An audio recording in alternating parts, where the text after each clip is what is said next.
Il ne faut pas avoir peur. Bonsoir à tous d'être sur Géopolitique Profonde, la chaîne qui est là pour remplacer les médias subventionnés. Alors oui, aujourd'hui on va parler de peur et donc il faut avoir peur, hein, un petit peu seulement.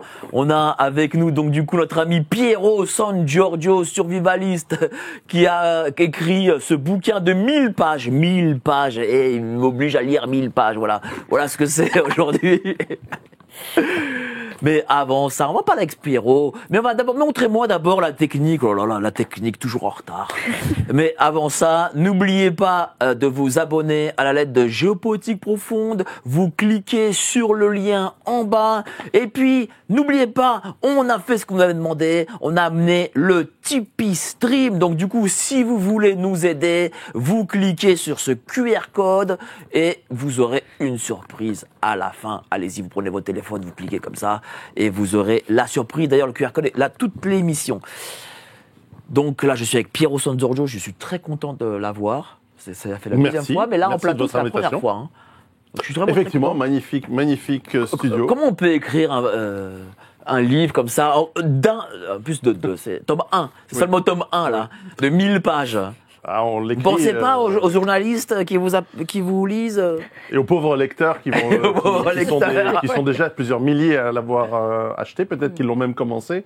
Mais comment on fait ? On le fait lettre par lettre pendant 8 ans, avec énormément de recherches, énormément de travail, de lecture, d'études scientifiques, parce que je ne suis... je vais commencer comme il ne faut pas faire les ventes de livres, c'est dire tout ce que je ne sais pas. Je ne suis ni un psychiatre, ni un neurologue, ni un psychothérapeute. Et donc, j'ai dû travailler avec, tout d'abord, des recherches scientifiques, des interviews de spécialistes, tant de neurologues, justement, ou des spécialistes de la peur, ou des spécialistes, d'ailleurs, en philosophie, qui nous expliquent comment on fait face à la peur de la mort, etc. Et puis, tout ça rendu lisible, facile à être abordé par tout un chacun. Et puis, c'est un sujet très très vaste, eh bien, il a fallu le travailler en deux volumes. Oui, parce que la peur, la façon dont vous en parlez, c'est vraiment une recherche scientifique. Voilà, c'est de la science. On parle de science. Il y a de la sociologie, il y a l'anatomie, il y a le cerveau, il y a comment réagit le cerveau, il y a tout, quoi. Exactement. Parce qu'on doit la comprendre pour pouvoir la maîtriser. La peur est une amie, c'est une émotion fondamentale de l'être humain qui nous aide à faire face au danger. Que ce danger soit immédiat, une bête féroce qui veut nous dévorer, un Suédois dans la rue, peu importe, ou que ce soit une peur qu'on utilise jour après jour sur nous pour nous soumettre, pour nous rendre dociles. Ça peut être ce que peuvent faire les États. Pas chez vous, évidemment, pas en France. Et donc c'est une peur qu'il faut comprendre pour la maîtriser, parce que mal comprise et permanente, elle peut nous faire du mal, physiquement, psychologiquement. Ça peut nous amener en dépression, ça peut nous déclencher même des maladies très graves comme les cancers, etc. Alors que bien maîtrisée, elle nous permet de nous motiver à bouger, à agir, à devenir plus fort. Et donc, ce n'est pas un sujet qu'on peut traiter en 10 pages, simplement, où c'est vraiment un sujet où il faut aller dans la profondeur. Je vous avoue que j'aurais préféré faire un livre, et d'ailleurs c'était mon objectif, de faire un livre qu'on écrivait en quelques mois, et passer ensuite à autre chose. Mais non, c'est beaucoup trop important. Je ne peux pas me moquer de mes lecteurs, j'ai dû le faire avec rigueur. Donc 8 ans de travail. 8 ans de travail pour ce qui va être 2 tomes, mais le premier est enfin sorti, parce qu'il faut bien un moment sortir. En tout cas, excellent livre, moi je me suis régalé. Édition Culture et Racine, un éditeur qui prend des risques, voilà, je le remontre, et que je salue. Alors, on va parler de ce livre, mais avant ça, je vais présenter tous les invités qu'il y a autour de la table. Thierry Marignac. Je mange en plus les mots, là. Qu'est-ce qui m'arrive aujourd'hui ? La guerre, avant la guerre, regardez, voilà, chronique ukrainienne. Là aussi, un livre excessivement documenté, un vrai travail journalistique, si je puis dire. Oui, moi je suis pas un faiseur de théorie, donc je travaille avec des faits. Du terrain ? Là, c'est un travail de terrain ? Oui, il y a 20 ans que je m'intéresse à l'Ukraine. J'y ai fait une enquête sur la toxicomanie au moment de la Révolution Orange, qui se doublait donc d'un reportage sur la Révolution Orange. J'ai continué à travailler sur l'Ukraine et à m'y rendre régulièrement jusqu'en 2015. Pour des travaux d'intelligence économique. Et vous savez, l'intelligence économique, c'est une école d'objectivité. parce que votre client, il s'en fout de vos états d'âme. Ce qu'il veut, c'est avoir le tableau le plus proche de la réalité. Donc, c'est à ça que je me suis tenu dans ce livre, qui est une sorte de suite du premier livre qui était sorti en 2006, qui s'appelait Vint, le roman noir des drogues en Ukraine. Et c'est rare en plus, enfin de plus en plus rare d'ailleurs, les journalistes de terrain qui vont, surtout en Ukraine, on peut dire que le journalisme de guerre, c'est un peu fini. Donc moi je suis très content de vous avoir ici en plateau pour aussi parler de ça, mais aussi de votre autre livre que vous avez ici, là, montrez-le. Oui, ça c'est ma petite autobiographie en sourdine, à partir de l'histoire de ma bâtardise, parce que je ne suis pas le fils de Marignac, et du mensonge de ma famille, etc. Mais je me serais trop ennuyé s'il y avait eu juste cette enquête en rétrospective. Et donc j'ai parlé de mes voyages. Par exemple, je suis arrivé par hasard le jour de la chute du mur à Berlin. C'était pas du tout comme on a dit, hein. C'était une bande de pecnos bourrés qui balançaient du pognon qui était sans valeur, etc. C'est toujours intéressant, les événements historiques. Et puis aussi des choses qui m'intéressent comme la traduction, parce que j'en ai fait énormément, j'en ai 85 au site de la Bibliothèque nationale, et en particulier la traduction de poésie, parce que ça c'est un de mes violons d'Ingres. Voilà, et donc c'est une histoire à la fois enquête familiale à la Modiano, et en même temps comment on se constitue à partir du moment où on est dans un déracinement d'origine, je dirais. Merci à vous, cher Thierry. Ça me fait plaisir de vous avoir ici, vous qui venez de Belgique en plus, de très loin. Enfin, pas si loin que ça, mais loin quand même un peu. En face, vous avez notre amie Stéphanie Reynaud, que vous connaissez bien, journaliste, comédienne, Bonsoir. journaliste pour le média Tribune Libre. Comment ça va ? Ça va très bien. Et je suis ravie d'être entourée de Pierrot, notamment, que j'ai interviewé hasard du calendrier il n'y a pas très longtemps. Et puis d'être entourée de ces chercheurs de vérité et d'objectivité. Tu as de plus en plus d'interviews, je remarque. J'en ai de plus en plus. J'ai des demandes de plus en plus nombreuses. T'es archi-demandé, quoi. C'est un peu prétentieux de dire ça, mais en fait, oui, le bouche à oreille fonctionne et j'arrive même pas à faire face à toutes les demandes parce que j'ai aussi d'autres vies en parallèle. Voilà, comédienne au théâtre aussi. Merci à toi, chère Stéphanie. Et à la droite, notre ami Lucien Cerise, qu'on a cru perdu en Russie pendant les élections présidentielles. Comment ça va ? Ah, ça va, oui. Je suis revenu très fatigué, un petit peu malade. Ouais. Enfin bon, je raconterai tout ça tout à l'heure, hein, puisque j'ai... Aujourd'hui, tu chroniques. Hein. Oui, voilà. Oui. Voilà. Merci à toi, cher Lucien. Dites-moi, cher Pierrot, la peur, est-ce que ce sentiment de peur, c'est ce qui permet à un régime de contrôler plus facilement les gens ? Est-ce qu'avec la peur qu'on peut le faire ? La peur est malheureusement utilisée depuis très longtemps. On peut déjà le constater dans les écrits de Jules César pour influencer ou dominer ou manipuler les populations. On va mentionner par exemple un ennemi extérieur, un ennemi intérieur. On va mentionner la crise économique par exemple et puis promettre des solutions. Je vais vous défendre, faites-moi confiance. L'État est là pour vous protéger, je vous garantirai la prospérité. Malheureusement, depuis une dizaine d'années, on voit qu'il y a une tendance à ajouter les peurs aux peurs sans apporter les solutions. Et on l'a pu le voir dans la crise du Covid de 2020, puis ce qui a suivi en 2021 ou 2022, puis remplacé par la guerre, et puis aujourd'hui la crise de l'économie et l'inflation. On sent qu'on pressurise, si je peux utiliser ce néologisme, ce mot sur la population, pour la soumettre, car effectivement, la réaction à la peur, la réaction de notre cerveau est soit le combat, ça on ne le veut pas, enfin en tout cas le pouvoir ne le veut pas, mais plutôt la soumission, la fuite et d'autres réactions. Et donc quand cette peur est constante, qu'elle devient angoissante, elle fait baisser nos défenses immunitaires, psychologiques autant. Voilà, c'est justement, qu'est-ce qui fait que dans le cerveau, je sais pas moi, le cerveau réagit de telle manière à cette peur ? Mais c'est une réaction qui s'est développée lors de l'évolution sur des millions et des millions d'années, qui fait que face à un danger, on mobilise nos ressources pour fuir rapidement ou combattre, c'est-à-dire, par exemple, augmenter nos battements du cœur pour qu'il y ait plus de sang qui oxygène les organes importants. Le sang va même partir des organes non indispensables comme la surface du corps, la peau, etc. et va être mobilisé dans les muscles moteurs ou les organes les plus essentiels pour nous permettre d'avoir le maximum de ressources, même le maximum d'acuité intellectuelle sur les détails et combattre ou fuir rapidement.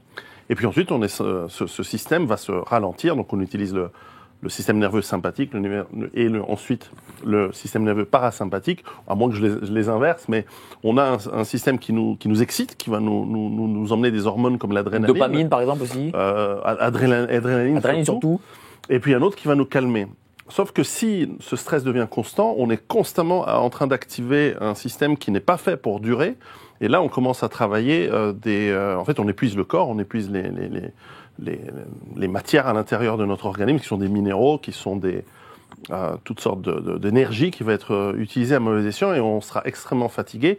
Et donc, on sera comme lorsqu'on manque de sommeil, par exemple, si je peux faire cette analogie, on acceptera tout et ça se rapproche de la torture à long terme. Alors évidemment, nous sommes résistants et le stress n'est pas 100% constant. Mais enfin, si chaque soir on nous rappelle le nombre de morts d'une maladie ou le nombre de morts lors d'une guerre ou les exactions qu'aurait fait théoriquement un ennemi, eh bien, on maintient un état de stress permanent dans une population qui va s'épuiser, qui finalement va dire pitié, tout, et on le voit dans les tests animaux, tout pourvu que ça s'arrête. Oui, j'accepte, je voterai pour qui il faut, je vous donnerai mon argent, j'accepterai des impôts supplémentaires, j'accepterai même qu'on aille en guerre, mais s'il vous plaît, arrêtez de me stresser. Un peu comme dans une garde à vue où certains gardés à vue craquent et se disent voilà, je suis coupable, j'ai tué machin, j'ai fait ceci, cela. Et il y a des analogies à la torture et bien sûr à la mise de pression. Dans une garde à vue, je suppose que les professionnels qui la font ont des techniques et qu'ils les apprennent. Au niveau de la gestion de la politique, mon camarade Lucien a travaillé sur le neuropiratage et la manipulation des foules. Ce ne sont pas des techniques récentes, hein. Ça fait même dans certains cas plus d'un siècle qu'on les étudie, parce que la psychologie nous permet de comprendre l'individu. L'individu en foule fonctionne selon certains mécanismes, et donc on arrive à les travailler. La question c'est pourquoi, cui bono, mais aussi est-ce que ça va vraiment fonctionner au bout d'un moment, car on le remarque, tant dans les tests animaux que dans les populations, si ce stress continue au bout d'un certain temps, on a des réactions qui commencent à devenir imprévisibles et même contraires à ce que pourrait attendre un État qui veut maintenir en servitude ou en soumission la population. Oui, mais ça fait 40 ans et plus même que l'on nous dit qu'on est en pleine crise. Est-ce que les gens, au final, se disent pas, de toute façon, ils racontent des bobards, il n'y a pas de quoi avoir peur? Alors, la réaction à la peur varie.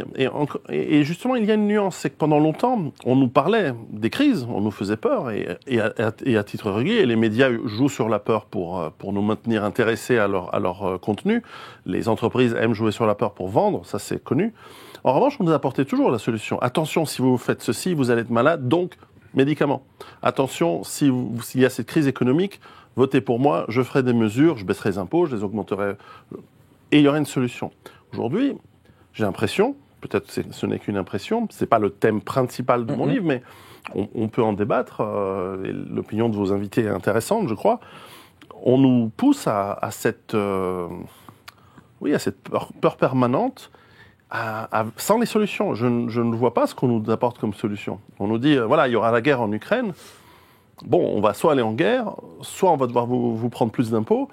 Mais c'est stressant dans les deux cas, par exemple. Mais est-ce que les gens y croient encore à ça? Alors, c'est ça le truc. La réaction peut varier en fonction d'une personne. Des gens très résistants ou qui ont fait une sorte de sécession mentale ou qui ont fait pas mal d'exercices que j'explique dans le livre, qui le font naturellement, instinctivement, vont pouvoir se détacher, vont se dire, mais moi, soit il y a la version, entre guillemets, j'en ai rien à foutre. Il y a la version, je m'en vais, je fais sécession, c'est une forme de fuite. Il y a la réaction, je me renforce, je vais faire face, et je vais me rendre intouchable par rapport à ces actions. Mais la majorité, elle se soumet. Est-ce qu'on peut faire encore confiance en l'État? Pourquoi je vous pose la question? Parce que j'ai vu ça avec la crise sanitaire. Les gens n'imaginent pas que l'État leur veut du mal. Ils n'arrivent pas à l'imaginer intellectuellement. C'est normal, puisque ils ont été biberonnés, bercés par l'État depuis qu'ils sont petits, même depuis l'école, le jardin d'enfants. Puis l'école républicaine en France, par exemple, va leur dire que l'État est là pour eux, que c'est grâce à l'État qu'on redistribue la richesse pour que tout le monde puisse vivre. Il y a un filet social. Donc il y a toute une mythologie qui est racontée, une narration qui rassure et qui finalement fait penser aux gens que c'est une nounou, un big mother, un big brother bienveillant. Mais pas tout le monde pense ça. Il y a de plus en plus de gens qui se rendent compte, soit parce qu'ils se sont fait avoir, soit parce qu'ils ouvrent les yeux, que peut-être l'État n'est pas toujours là pour notre bien, il n'est peut-être pas toujours bienveillant, et plus il devient incompétent, plus ça se voit. Alors, évidemment, il faut savoir nuancer, il y a des situations où des gens font le mieux qu'ils peuvent, il y a certainement des employés des États qui sont sincèrement bienveillants, qui veulent faire des bonnes choses, mais toute organisation humaine a tendance à devenir corrompue, surtout si elle a du pouvoir, car ce pouvoir attise les ambitions de ceux qui, par la corruption, pourraient l'utiliser à leur avantage.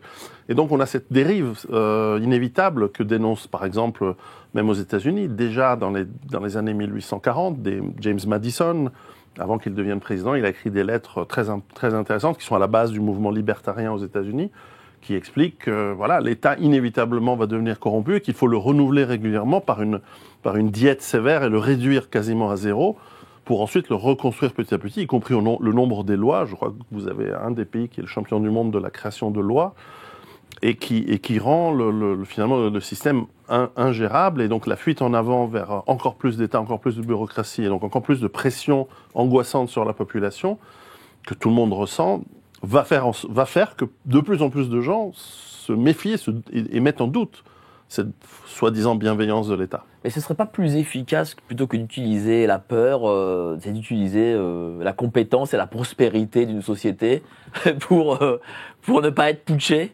Bien sûr, mais simplement cela implique la compétition. La compétition, être les meilleurs, et c'est compliqué. Et ceux qui ne sont pas les meilleurs préféreraient un système sclérosé, bureaucratique et corrompu pour finalement rester au pouvoir, profiter des avantages que cela comporte, et donc encourage une baisse des compétences, une baisse de l'éducation. On l'a tous constaté que les écoles sont de moins en moins, on instruit de moins en moins bien les enfants, et donc il y a une logique de désagrégation pour permettre finalement à ce qu'on appelle des élites, bien que ce soit, c'est une manière de parler élite, c'est pas au sens littéral, et bien que ces élites, qui ne sont pas du tout aristocratistes au sens grec, Aristos, le meilleur, restent au pouvoir et s'accrochent, et finalement, au bout d'un moment, sont même dans une logique nihiliste et de destruction totale, en disant si tout le monde crève, pourvu que j'ai encore un mois ou deux au pouvoir, ils feront tout pour ça. J'aime bien prendre cette analogie. Vous savez, pourquoi l'Allemagne nazie? Alors, je sais que c'est très dangereux de prendre ces analogies. Un point Godwin, attention.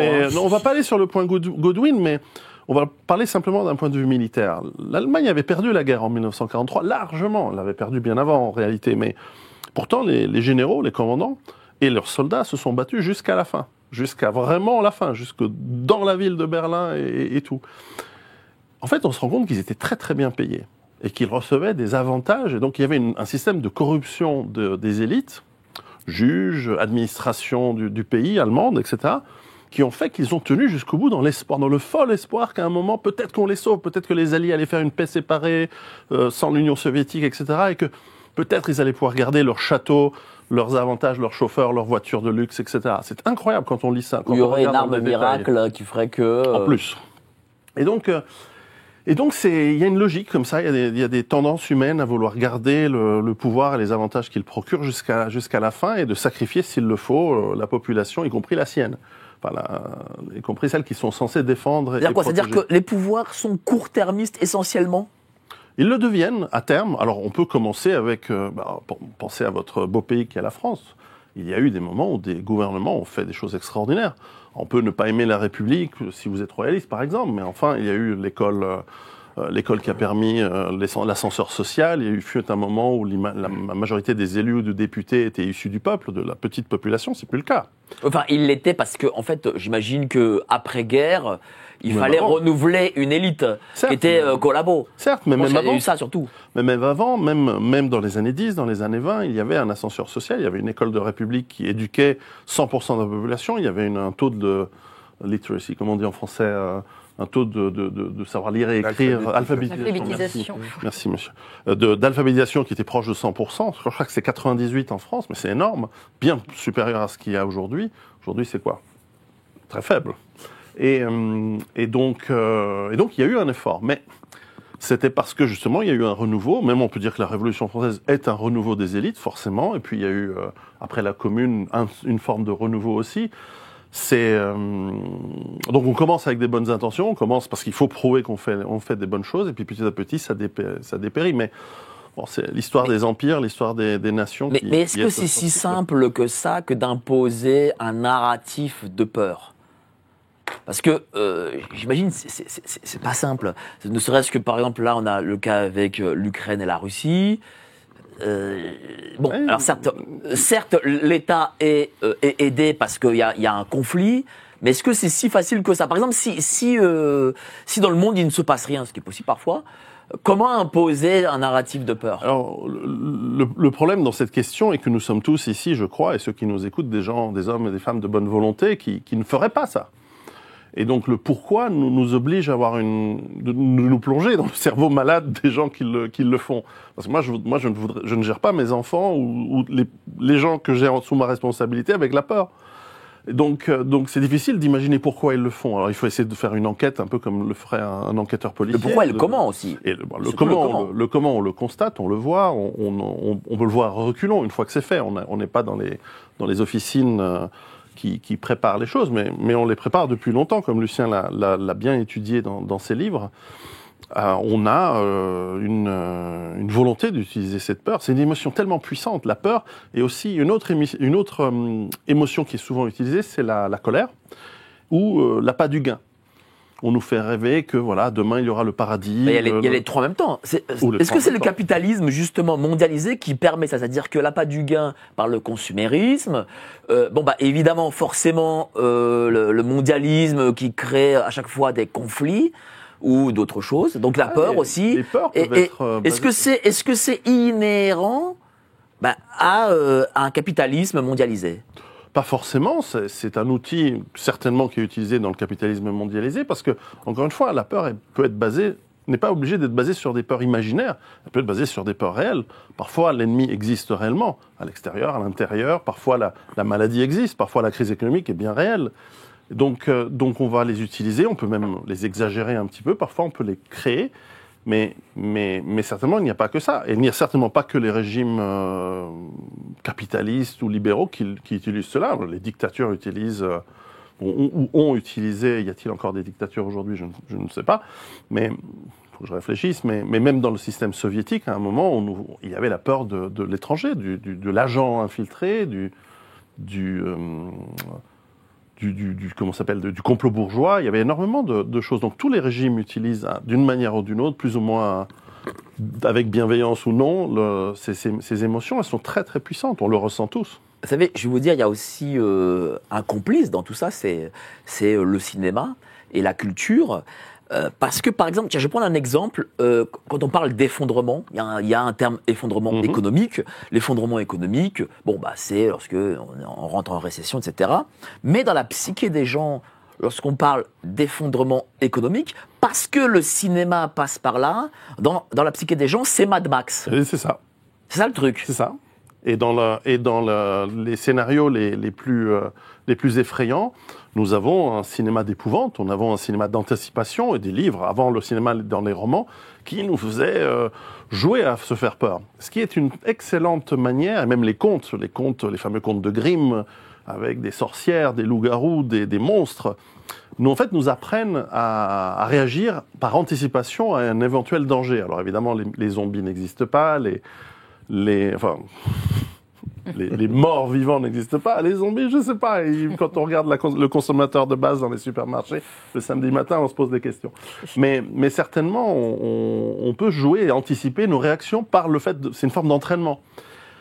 Après, évidemment, ça biaise notre imaginaire, et ensuite, cette méthode peut être utilisée par l'industrie pour nous créer des situations angoissantes, ou même qui vont anticiper des situations futures de manière subtile. Bon, sans être dans le complot, mais clairement, on a quand même parfois des modes de films qui nous préparent un petit peu à certains événements. Après tout, dans les années 80, on se souvient de films extraordinaires où on nous montrait l'invasion soviétique des États-Unis évidemment qui était impossible physiquement, mais Soviétique et cubaine. L'Aube rouge était un film Voilà. génial. Avec Patrick Suez, Suez. qui avait été adolescent. Toute l'équipe de cette époque-là, oui, oui. Et donc, il y avait genre 100 soldats soviétiques qui envahissaient. C'est ce qui avec des se Cubains. parachutaient dans le Kansas. C'est assez Et drôle. les jeunes Américains prenaient les armes et se défendaient face à l'envahisseur. Bon, c'est Hollywood. Mais, Oui, mais Hollywood influence la psyché des gens. de la même manière qu'un film comme Banlieue 13 influence la psychologie des jeunes des années 90, je crois. C'était à cette époque-là. Et anticipe des émeutes de banlieue. Et parfois, il y a des films qui chopent des événements vraiment avec justesse. Donc, on va jouer aussi dans ces films avec notre peur. Alors, au-delà des films, je crois que les jeunes appellent ça des screamers comme, je sais pas, Alien, ou qui étaient des films qui avaient marqué mon enfance. C'était flippant. Ou Les Dents de la Mer, c'était des films ou L'Exorciste, qui nous faisait peur. On joue avec nos sentiments, mais un film ne dure pas toute une vie. Un film dure quelques heures, vous le voyez, vous avez peur, et ensuite, et vous pouvez embrasser votre copine qui se blottit contre vous, votre copain de nos jours. C'est pas de... et donc vous vous sentez bien et vous recommencez. Vous êtes prêt maintenant. Vous avez on a eu peur, mais c'est bon. On retombe dans la réalité. Il fait plus peur. Aujourd'hui, vous allez voir un film d'horreur, vous ressortez en disant je préférais le film. Hein. C'était moins dégueulasse que les rues. Il y a pas de rats par terre. On a vu des rats hier soir en sortant du restaurant. C'est bien Paris. Ça. C'est la biodiversité. Oui, il en faut. Et puis c'est nourrissant. Hein. Un jour, on en aura peut-être besoin. Ah, c'est possible. Faut pas faire ça chochotte. En revanche, oui, aujourd'hui, on se dit, voilà, le film de guerre, c'est parce que ça a aussi un effet pervers du point de vue du pouvoir, si je peux dire, c'est que si les films de John Wayne des années 60 montraient la guerre ou le Far West sous un aspect héroïque, à partir des années 80-90, on a commencé à montrer la guerre, à juste titre, dans sa réalité horrible, avec de la tripe, du sang partout. Personne ne peut voir sauver le soldat Ryan avec ce premier quart d'heure tellement violent et se dire j'ai envie d'être à la place des types qui débarquent en Normandie. Personne n'a envie. Alors ils faisaient peut-être leur devoir ou leur travail, mais personne ne peut se dire ah ouais, moi j'ai envie d'aller me ramasser des rafales de MG42. Tiens, on a posé une question là sur le chat. Très honnêtement, le contexte actuel vous fait-il peur? On a posé cette question aux gens du chat et il y a des centaines de personnes qui ont répondu, 350 exactement. Pour vous, quel résultat vous imaginez? Est-ce que les gens, ils ont peur du contexte ou pas, d'après vous? Moi, je trouve lorsqu'un environnement, un événement ou un contexte est effrayant, il faut en avoir peur. 45% des gens disent oui, ils en ont peur, et 55% disent non. Ça vous surprend ou pas, ce résultat? Non, après c'est Internet. Les gens disent, peut-être ne veulent pas avouer qu'ils ont peur, mais avoir une réaction de peur, c'est normal. La question, c'est d'abord l'identifier, parce qu'on comprend notre réaction physiologique, et ensuite, par la réflexion, par le mental, la reprendre et la recontrôler. Et celui qui a peur aujourd'hui de se dire, il va peut-être y avoir une guerre, il a raison. La question, c'est pas, va-t-il y avoir une guerre, oui ou non, c'est peut-être. Donc il y a une probabilité. Sommes-nous capables de donner un pourcentage à cette probabilité? C'est très difficile, peut-être que non. En revanche, ce l'on peut faire, c'est utiliser cette peur pour nous dire qu'il y ait une guerre ou non, je dois avoir, si possible, une capacité d'avoir de l'autonomie quant à ma capacité d'avoir de l'eau propre, potable, un peu de nourriture, de quoi me chauffer si je suis en hiver, et de réfléchir au minimum indispensable dont nous avons besoin, nous, notre famille, nos amis, et peut-être une communauté autour, et se dire, je vais mettre de côté en tout cas, je vais mettre en place un plan, une préparation qui va me permettre de faire face. Alors, peut-être, vous me direz, en cas de guerre nucléaire, c'est ridicule d'avoir 14 boîtes de conserve dans votre placard. Oui, mais c'est mieux que de ne pas en avoir. Et c'est mieux de ne pas vivre à 300 mètres d'une base militaire comme Brest, par exemple, ou Toulon. Alors voilà, maintenant, on va créer l'exode de Brest et de Toulon, mais c'est un exemple. Et donc, on va pouvoir, par la réflexion, se rassurer, parce qu'on va agir. Et on n'est plus victime de l'événement, de l'environnement, on va être acteur de notre vie, de notre survie justement, potentielle. comment on fait pour ne plus être victime? C'est cette réflexion, c'est cette mise en place d'une stratégie, d'un plan qu'on va mettre en place dans l'ancienne Union soviétique. On se crée une barrière pour ne pas être influencé? On peut aussi se séparer des influences anxiogènes, ça c'est certain. Mais par exemple, dans l'ancienne Union soviétique, tout comme dans plein de villes partout, on avait les jardins ouvriers où les gens finalement produisaient un petit peu de leur propre nourriture au cas où il y allait avoir une guerre, une famine ou des difficultés qui faisaient que, ou simplement perdre son travail, ne plus avoir de revenus. Et donc à ce moment-là, avoir un petit peu de choux, de pommes de terre, de tomates ou 3 lapins, de quelques poules, eh ben ça c'est la différence entre vraiment être mal et pouvoir s'en sortir. Même si c'est pas la Byzance, mais de s'en sortir un petit peu. Et c'est ce qui a sauvé beaucoup de Russes, d'Ukrainiens et de gens. Je pense que vous avez eu sans doute pas mal de témoignages. Mon voisin a sans doute... Dans les années 90 en particulier. Absolument. Tout à fait. Et c'est vraiment une bonne chose de ne pas perdre ses habitudes. Merci à vous, cher Piero San Giorgio. On va là passer au débat avec nos amis autour de la table, voir ce qu'ils en pensent. Mais avant ça, les petites annonces. Économie, politique, expertise. En version papier, votre revue mensuelle Géopolitique profonde est disponible avec des auteurs experts. Frank Pengam, spécialiste en finances décentralisées. Marc-Gabriel Draghi, juriste. Andy Busaglia, conseiller en gestion de patrimoine. Cliquez sous la vidéo pour avoir accès à votre revue.